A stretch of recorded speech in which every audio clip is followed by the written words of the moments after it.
Hello, welcome to this investment update. My name's John Pearce, Chief Investment Officer. Today I'd like to explain why, in my opinion, the markets have rallied pretty strongly lately. I'd like to discuss how some of our investment options are performing. And finally, I'd like to address the question, has the rally been justified or is it irrational?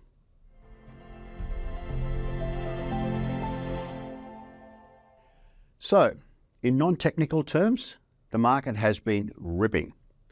Since the lows in October last year, the Aussie market's up about 14% and the US market is up about 18%. Why? Well, before I dive into the answer, I'd like to show you this graph, and I'm sure some of you will remember as I presented in November last year. It shows the performance of the Australian stock market over the course of 2023, and the graph depicts the roller coaster ride that the market found itself on. And I said Mr. Market was in his usual mood swings. There was 4 distinct phases. We got off to a very good start for the year when the mood was very positive with the prospect of immaculate disinflation. Then, of course, we had the regional bank crisis in the US. Do you remember? Silicon Valley Bank. Then we had the market being gripped by euphoria around artificial intelligence, AI. And then Mr. Market got into a bit of a swoon because the bond market crashed. Let's roll the clock forward to 31 January this year, and what do we see? Another sharp rally. Once again, I put it down to prospect of immaculate disinflation. Is this justifiable? Well, firstly, let's define exactly what immaculate disinflation is. Disinflation is simply fall in the rate of inflation, and the market is pretty confident that we're going to trend towards that magical 2.5%, 3% level that central banks are typically targeting.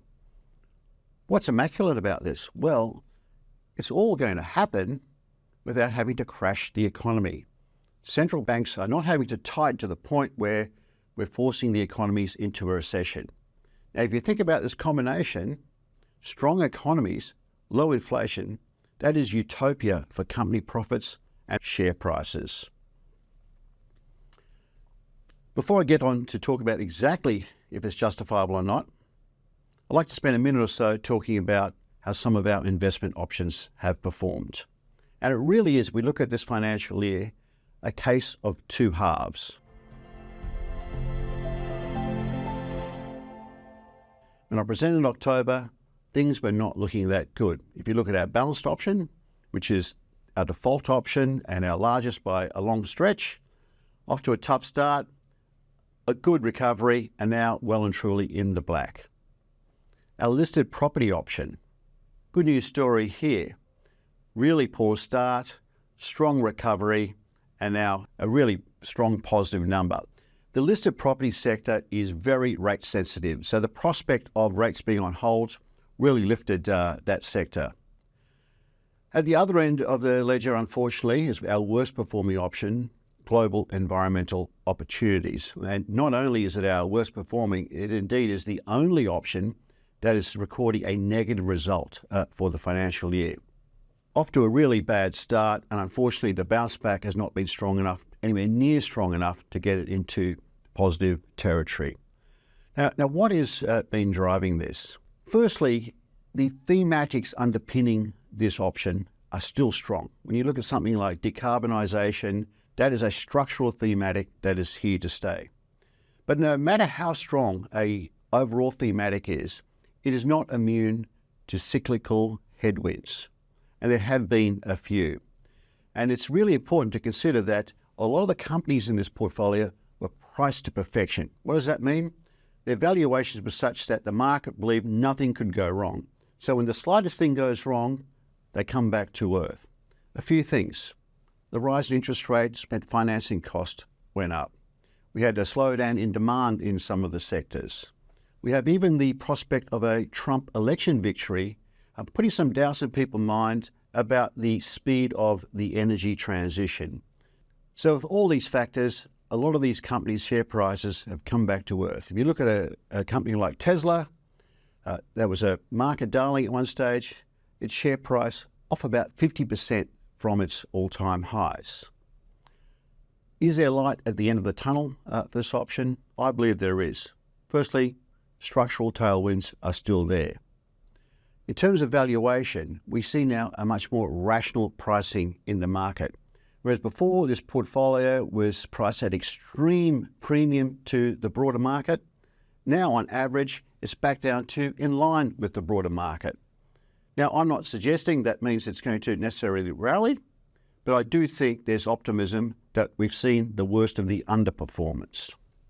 And just quickly on another option, this is our Australian income option, as proving to be particularly popular amongst our retirees.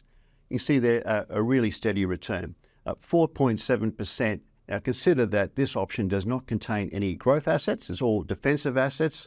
So 4.7% over 7 months is a pretty good outcome. So let's get back to that question. Is the market rally on solid grounds, or are we experiencing just another bout of irrational exuberance?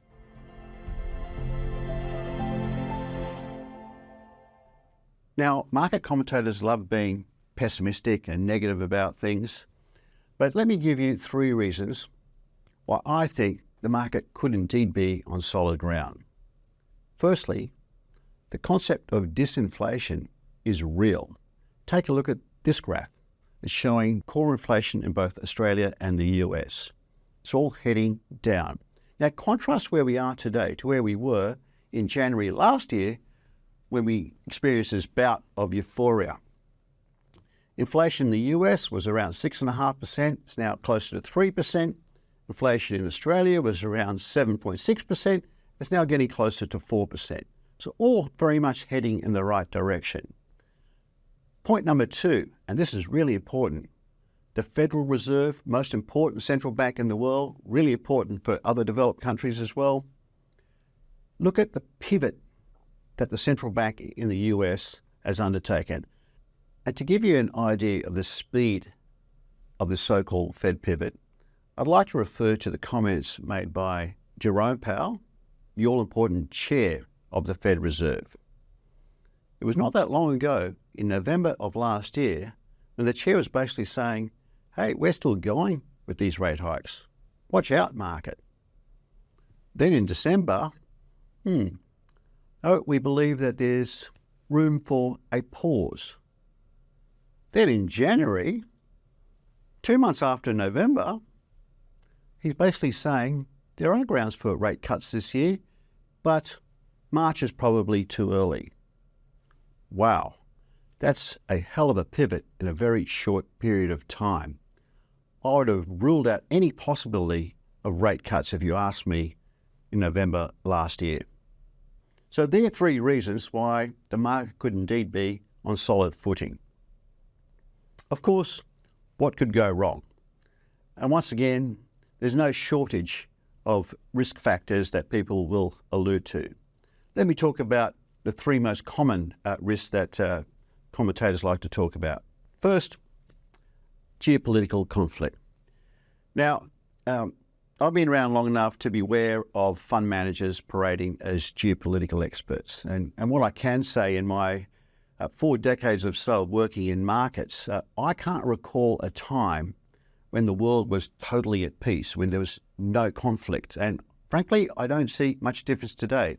And what's more, when there is an outbreak of hostilities, historically, it tends to be a good buying opportunity. Second, the prospect of a hard landing. Now, we can have an exogenous shock, such as a pandemic. We can't stop that from happening. But of course, hard landings are typically driven by policy. And given the current posturing of central banks, I don't think a hard landing is a high probability, frankly. The one that I am concerned about is a possibility of re-acceleration of inflation.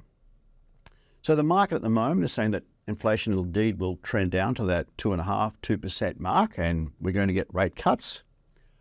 And if we don't get that, well, the market could get into a bit of a tailspin. I'm not so sure. Firstly, I'm not sure what's so magical about a 2% inflation rate versus a 3% or 3.5% inflation rate. Also, I don't believe that we necessarily need rate cuts to sustain the current market rally. However, it does change if we get a re-acceleration in the rate of inflation. Could that happen? It could, but I won't be blaming central banks if it does.